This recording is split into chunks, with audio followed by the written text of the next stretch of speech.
चलते हैं हम एक अपने नेक्स्ट क्वेश्चन की तरफ, इंक्रीजिंग डिक्रीजिंग में ही, कि prove that pi equals to 4 sin theta upon 2 plus cos theta minus theta is an increasing function of theta in 0 to pi by 2।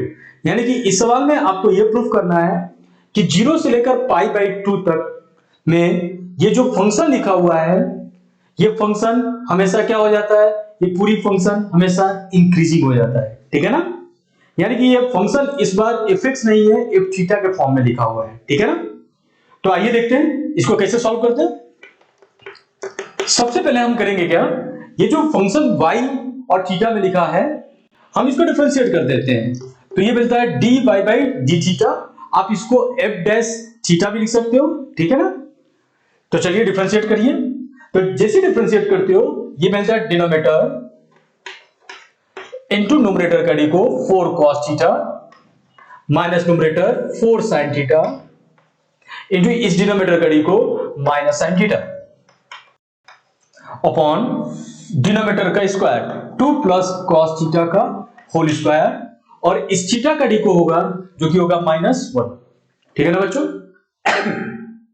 आप देख सकते हो कि dy बाई डी थीटा की जो वैल्यू आ रही है आप इसको मल्टीप्लाई कर दीजिए, ये मिल जाएगा 4 2 जा 8 cos theta plus 4 cos square theta. ठीक है, और इसमें मल्टीप्लाई करते हो तो ये बनेगा 4 sin स्क्वायर थीटा, और यहां पे आप क्या करना है, इस वन में ऐसे ले लेना है। ठीक है ना, तो ये बनेगा -2 प्लस cos थीटा का होल स्क्वायर, और ये डिनोमिनेटर हमारा 2 प्लस cos थीटा का whole square as it is रहेगा। ठीक है ना बच्चों, अब इसको जरा सा ध्यान से देखते हो कि dy by D theta equal to क्या आ रहा है। अब इस दोनों टर्म में देखते हो कि 4 कॉमन है, तो जब 4 कॉमन हो गए तो आपको मिलेगा cos square theta plus sin square theta is equal to 1 होता है। यानी कि इसको लिखा जा सकता है 8 cos थीटा प्लस 4 माइनस, और इसको ब्रेक कर दो a प्लस बी के होल स्क्वायर पे, तो क्या होगा a square plus B square cos square theta. ठीक है ना, लेकिन यहां पे माइनस लगा है तो ये माइनस करते जाएगा सबको, -2ab 4 cos theta whole upon 2 plus cos theta का होल स्क्वायर।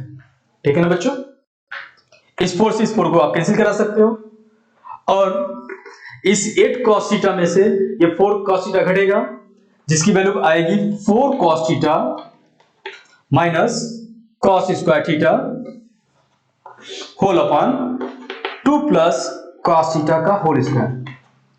ये है हमारा dy बाई डी थीटा की वैल्यू। एक लाइन और इसको सॉल्व कर सकते हो, dy by D theta equals to, यहां पे cos थीटा को कॉमन लीजिए और आपको मिलेगा 4 minus cos theta whole upon 2 plus cos theta का होल स्क्वायर। ये है हमारा dy बाई डी थीटा की वैल्यू। अब आते हैं अपने सवाल की तरफ। हमको ये शो करना है ये जो फंक्शन है f थीटा के फॉर्म में, ये इंक्रीजिंग होता है 0 से लेकर पाई बाई 2 के बीच में। ठीक है ना बच्चों, तो अब फॉर इंक्रीजिंग हम लिखेंगे, फॉर इंक्रीजिंग क्या लिखेंगे, f dash theta greater than r equal to 0, या आप इसको dy by D theta greater than r equal to 0 भी लिख सकते हो।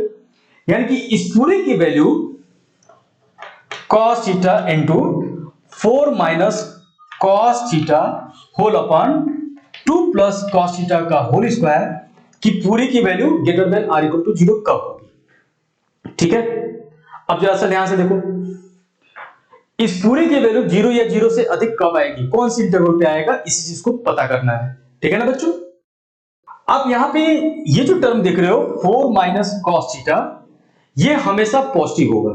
आप कहोगे कि सर ऐसा क्यों, वो इसलिए क्योंकि cos की जो मैक्सिमम वैल्यू होता है वो होता है 1, तो 4 में से 1 को घटाओगे तो 3 पॉजिटिव हुआ, और cos की मिनिमम वैल्यू होती है -1, यानी कि जब यहां पे इसकी मिनिमम वैल्यू -1 भी रखोगे तो 4 माइनस माइनस प्लस 1 हो जाएगा, जो कि ये 5 हो जाएगा। यानी कि ये जो वैल्यू है 4 minus cos theta always positive है। ठीक है, उसी प्रकार 2 प्लस cos थीटा भी ऑलवेज पॉजिटिव होगा। ऐसा क्यों, क्योंकि cos की मैक्सिमम वैल्यू 1 होता है, तो 2 प्लस 1 3 का स्क्वायर 9 पॉजिटिव आ रहा है, और cos की मिनिमम वैल्यू -1 होता है, यदि इसकी मिनिमम वैल्यू को भी घटाओगे 2 में से तो भी 2 - 1 इक्वल्स टू 1 का स्क्वायर 1 पॉजिटिव ही आएगा। यानी कि ये जो टर्म हो गया ये पॉजिटिव हो गया, ऑलवेज पॉजिटिव, ये भी हमारा ऑलवेज पॉजिटिव। यानी कि इस पूरे फंक्शन को क्या होने के लिए, greater than or equal to 0 होने के लिए सिर्फ और सिर्फ एक बचता है और वो होता है cos theta greater than or equal to 0। तो cos थीटा की value greater than or equal to 0 कहां होता है, ठीक है। तो जैसा कि आपको मालूम है कि फर्स्ट क्वाड्रेंट में और फोर्थ क्वाड्रेंट में cos की वैल्यू क्या होती है, greater than or equal to 0 होता है, और भी बहुत सारे होते हैं, ठीक है ना।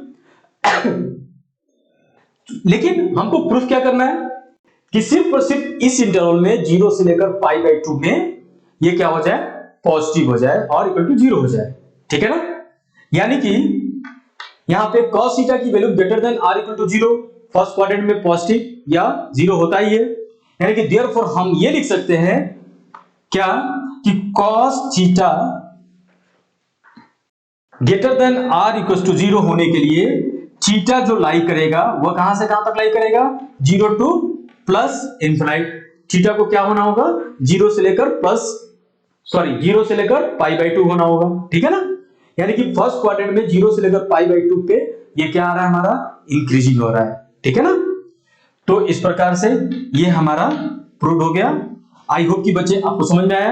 आप इसी चीज को इस तरीके से समझ सकते हो कि ये हमारा पॉजिटिव है, ये टर्म हमारा पॉजिटिव है, cos थीटा की value greater than or equal to 0 क्या 0 से लेकर π/2 के बीच में होती है, तो आप जवाब दोगे यस सर, 0 से लेकर π/2 के बीच में cos थीटा की वैल्यू पॉजिटिव होती है। यानी कि cos theta is greater than or equal to 0 कब, इन इंटरवल 0 से लेकर π/2 के बीच में, और ये हमारा प्रूफ कर गया। तो इस प्रकार से आपने देखा इस सवाल में कि y equal to 4 sin theta upon 2 plus cos theta minus theta is an increasing, यह एक इंक्रीजिंग हो रहा है कब, जब थीटा की वैल्यू 0 से लेकर π/2 के बीच में आ रहा है। तो आई होप कि आपको यह सवाल समझ में आया है। चलते हैं हम अपने नेक्स्ट क्वेश्चन की तरफ, आप इसको नोट डाउन कर लें।